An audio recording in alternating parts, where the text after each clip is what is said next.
Lucas, capítulo 23. Jesus perante Pilatos e perante Herodes. E levantando-se toda a multidão deles, o levaram a Pilatos, e começaram a acusá-lo, dizendo: Havemos achado este pervertendo a nossa nação, proibindo dar o tributo a César e dizendo que ele mesmo é Cristo, o Rei. E Pilatos perguntou-lhe, dizendo: Tu és o rei dos judeus? E ele respondendo disse-lhe: Tu o dizes. E disse Pilatos aos principais dos sacerdotes e à multidão: Não acho culpa alguma neste homem. Mas eles insistiam cada vez mais, dizendo: Alvoroça o povo, ensinando por toda a Judeia, começando desde a Galileia até aqui. Então Pilatos, ouvindo falar da Galileia, perguntou se aquele homem era galileu. E sabendo que era da jurisdição de Herodes, remeteu-o a Herodes, que também naqueles dias estava em Jerusalém. E Herodes, quando viu a Jesus, alegrou-se muito, porque havia muito que desejava vê-lo, por ter ouvido dele muitas coisas, e esperava que lhe veria fazer algum sinal. E interrogava-o com muitas palavras, mas ele nada lhe respondia. E estavam os principais dos sacerdotes e os escribas, acusando-o com grande veemência. E Herodes, com os seus soldados, desprezou-o, e escarnecendo dele, vestiu-o de uma roupa resplandecente, e tornou a enviá-lo a Pilatos. E no mesmo dia Pilatos e Herodes entre si se fizeram amigos, pois dantes andavam em inimizade um com o outro. E convocando Pilatos os principais dos sacerdotes e os magistrados e o povo, disse-lhes: Haveis-me apresentado este homem como pervertedor do povo, e eis que, examinando-o na vossa presença, nenhuma culpa das de que o acusais acho neste homem. Nem mesmo Herodes, porque a ele vos remeti, e eis que não tem feito coisa alguma digna de morte. Castigá-lo-ei, pois, e soltá-lo-ei. E era-lhe necessário soltar-lhes um detento por ocasião da festa. Mas toda a multidão clamou a uma, dizendo: Fora daqui com este, e solta-nos Barrabás! Barrabás fora lançado na prisão por causa de uma sedição feita na cidade e de um homicídio. Falou, pois, outra vez Pilatos, querendo soltar a Jesus, mas eles clamavam em contrário, dizendo: Crucifica-o! Crucifica-o! Então ele, pela terceira vez, lhes disse: Mas que mal fez este? Não acho nele culpa alguma de morte. Castigá-lo-ei, pois, e soltá-lo-ei. Mas eles instavam com grandes gritos, pedindo que fosse crucificado. E os seus gritos e os dos principais dos sacerdotes redobravam.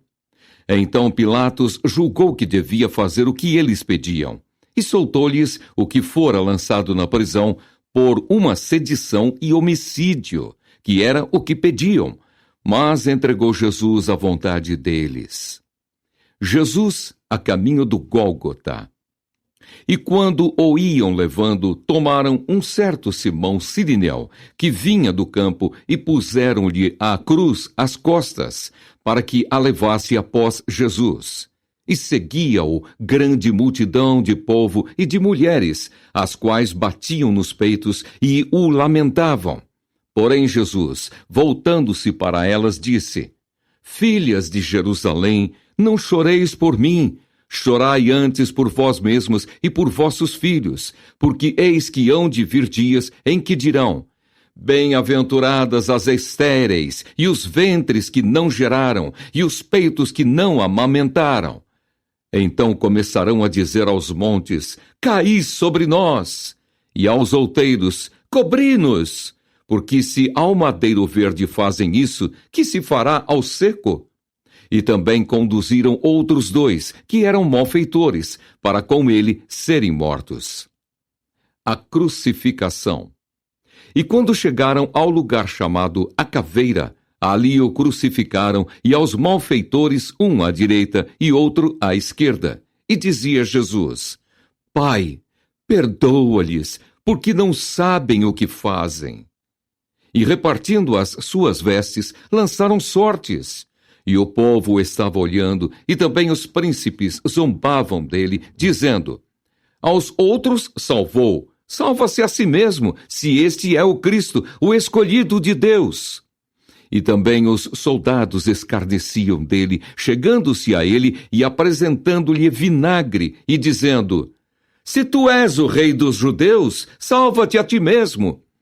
E também por cima dele estava um título escrito em letras gregas, romanas e hebraicas: este é o rei dos judeus. E um dos malfeitores que estavam pendurados blasfemava dele, dizendo: se tu és o Cristo, salva-te a ti mesmo e a nós. Respondendo, porém, o outro repreendia-o, dizendo: tu nem ainda temes a Deus, estando na mesma condenação? E nós, na verdade, com justiça, porque recebemos o que os nossos feitos mereciam. Mas este nenhum mal fez. E disse a Jesus: Senhor, lembra-te de mim quando entrares no teu reino. E disse-lhe Jesus: em verdade te digo que hoje estarás comigo no paraíso. E era já quase a hora sexta, e houve trevas em toda a terra até a hora nona, escurecendo-se o sol, e rasgou-se ao meio o véu do templo. E clamando Jesus com grande voz, disse: Pai, nas tuas mãos entrego o meu espírito. E havendo dito isso, expirou. E o centurião, vendo o que tinha acontecido, deu glória a Deus, dizendo: na verdade, este homem era justo. E toda a multidão que se ajuntara a este espetáculo, vendo o que havia acontecido, voltava batendo nos peitos. A sepultura de Jesus. E todos os seus conhecidos e as mulheres que juntamente o haviam seguido desde a Galileia estavam de longe vendo essas coisas.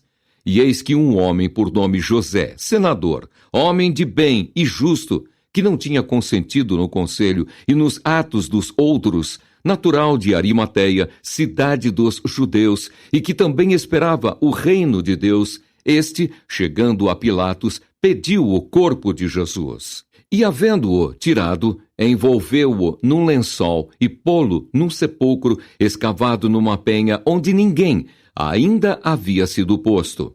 E era o dia da preparação e amanhecia o sábado.